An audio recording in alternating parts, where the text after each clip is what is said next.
രണ്ടാവശ്യങ്ങൾക്ക് വേണ്ടി നമ്മൾ 3 പേരും കൂടെ നേരെ പോകുന്നത് നമ്മുടെ സ്വന്തം നെടുമങ്ങാട്ടേക്കാണ്.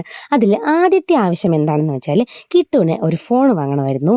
കിട്ടു കാത്തിരുന്ന് കിട്ടുവിൻ്റെ ഫോൺ കിട്ടുവിൻ്റെ കൈ കിട്ടിയിട്ടുണ്ട്. ഇതിൻ്റെ ഡീറ്റെയിൽസ് ഞാൻ പുറകെ പറയാം. കുറേ നാളായി ഈ ഫോണിന് വേണ്ടി കിട്ടു അങ്ങനെ തിരക്കി നടക്കുകയായിരുന്നു. അങ്ങനെ ഫൈനലി കിട്ടിയിട്ടുണ്ട് ഗായ്സ്. ആ മുഖത്തെ സന്തോഷം നിങ്ങൾ കാണുന്നുണ്ടോ? പിന്നെ ഈ ഫോണിൻ്റെ ഏറ്റവും വലിയ പ്രത്യേകത ഇതിൽ പേനയുണ്ട് ഗായ്സ്.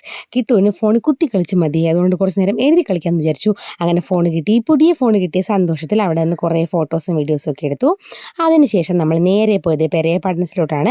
ടാളുൻ്റെ കൈ കിടന്ന ബ്രേസ്ലെറ്റിനെ അവൻ പൊട്ടിച്ച് 10 കഷ്ണമാക്കി അതിനെ മാറ്റി വാങ്ങാൻ പോയതാണ്. അതിനുശേഷം നേരെ ഇറാനിലോട്ട് പോയി. അപ്പോഴേക്കും ടാളു നല്ല ഉറക്കമായി. നമ്മൾ മന്തി കഴിക്കാമെന്ന് വിചാരിച്ചാണ് പോയത്. പക്ഷേ നമ്മൾ തീരുമാനം മാറ്റി ഷവായിലോട്ടെത്തി. അങ്ങനെ ഫുഡ് വന്നിട്ടുണ്ട്. സത്യം പറഞ്ഞാൽ ഷവായി കൊള്ളൂലായിരുന്നു, എനിക്ക് ഇഷ്ടപ്പെട്ടില്ല. പിന്നെ ഞാൻ എക്സ്പ്രഷൻ ഇടുന്നത് ജന്മന അങ്ങനെ ഇട്ടിട്ട് ശീലമായി പോയതുകൊണ്ടാണ്. ഫൈനലി നമ്മൾ വീടെത്തിയിരിക്കുകയാണ് ഗായ്സ്. അടങ്ങിയിരിക്കാതെ ഡാഡുവിനെ പിടിച്ചിരുത്തി കിട്ടുക. കയ്യിൽ പുതിയ ബ്രേസ്ലെറ്റ് ഇട്ട് കൊടുത്തിട്ടുണ്ട്. ഇതാണ് ഡാഡുവിൻ്റെ ബ്രേസ്ലെറ്റ്. എങ്ങനെയുണ്ട്?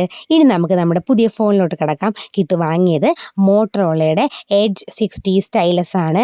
പിന്നെ ഭയങ്കര മണമാണ് ഈ ഫോണിൻ്റെ ബാക്കിൽ. ഇതിൻ്റെ ഫീച്ചേഴ്സൊക്കെ ഏറെക്കുറെ നിങ്ങൾക്ക് അറിയാമായിരിക്കുമല്ലോ. ഞാൻ അതിനെക്കുറിച്ച് പറയാൻ എനിക്ക് വലിയ ധാരണയില്ല സത്യം പറഞ്ഞാൽ. പിന്നെ ഞാൻ അതൊരു തകർത്തിരുന്ന് എഴുതി കളിയായിരുന്നു പേനയിട്ട്. അങ്ങനെ എന്തായാലും ബ്രേസ്ലെറ്റ് കിട്ടിയതിൽ ഡാഡുവിനും ഫോൺ കിട്ടിയതിൽ കിട്ടുവിനും സന്തോഷമായി. അപ്പോൾ ഇന്നത്തെ വീഡിയോ അത്രേ ഉള്ളൂ ഗായ്സ്. Okay, by.